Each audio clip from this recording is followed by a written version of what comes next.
De onde vêm as histórias que os romances contam? Você já parou para pensar nisso? Eu vou falar sobre esse assunto usando este livro aqui, Cartas a um Jovem Escritor, de Mário Vargas Llosa. Vamos lá?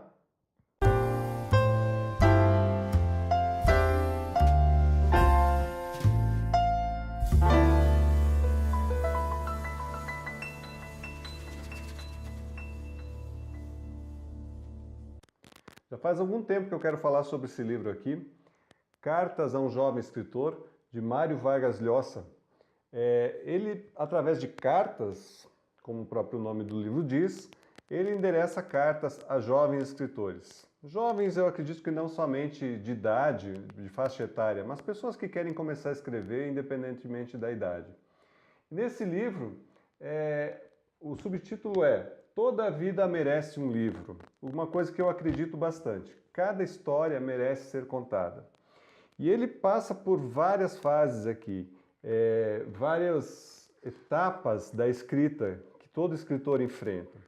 Mas a pergunta que me chamou mais a atenção é quando ele fala sobre o que alimenta as histórias. O que o escritor, da onde vêm as histórias que o escritor vai colocar no papel.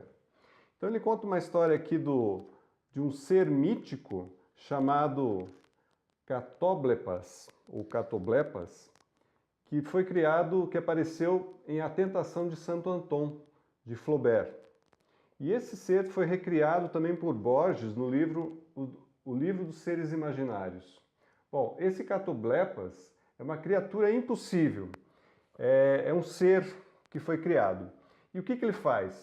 Ele se alimenta de si mesmo. Ele começa a se alimentar pelos seus próprios pés. E o que o Llosa quer dizer com essa história? Ele quer dizer que o escritor é mais ou menos isso. Ele se alimenta de si mesmo, das suas histórias, das suas emoções.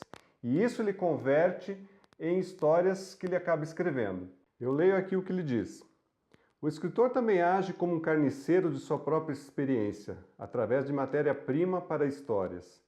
E não apenas com a finalidade de recriar personagens, episódios ou cenários a partir do material que lhe fornecem certas lembranças, mas também porque encontra naqueles habitantes de sua memória o combustível para a vontade necessária para coroar de êxito o processo longo e difícil que é a criação de um romance. E ele complementa: não é o autor que escolhe a história, é a história que escolhe o autor. Essa história está impregnada de certa forma tão forte na vida do autor que ele tem a necessidade de colocar isso para fora, colocar essas vivências, essas experiências, não literalmente escrevendo exatamente o que aconteceu, mas na ficção a gente sabe que isso funciona diferente. Você pega uma experiência e você transforma ela em algo completamente diferente. Mas ainda assim a sua experiência está lá no fundo, é a base para que você consiga criar sobre ela.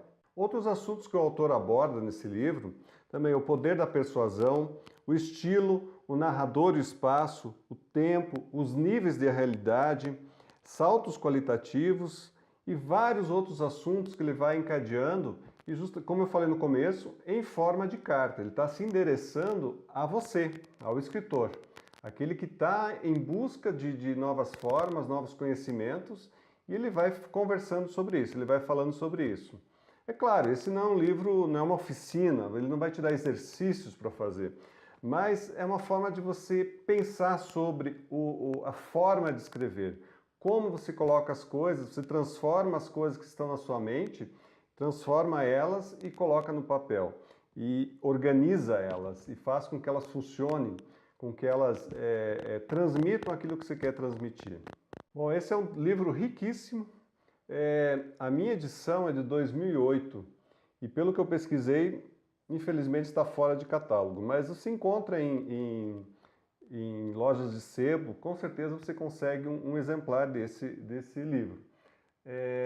A editora é Campos, como eu falei, é de 2008, e eu realmente recomendo. É uma leitura agradável, justamente porque ele se endereça a você, ao leitor, ao escritor, desculpe, mas ele é muito bom de ler, é muito bom de entender também.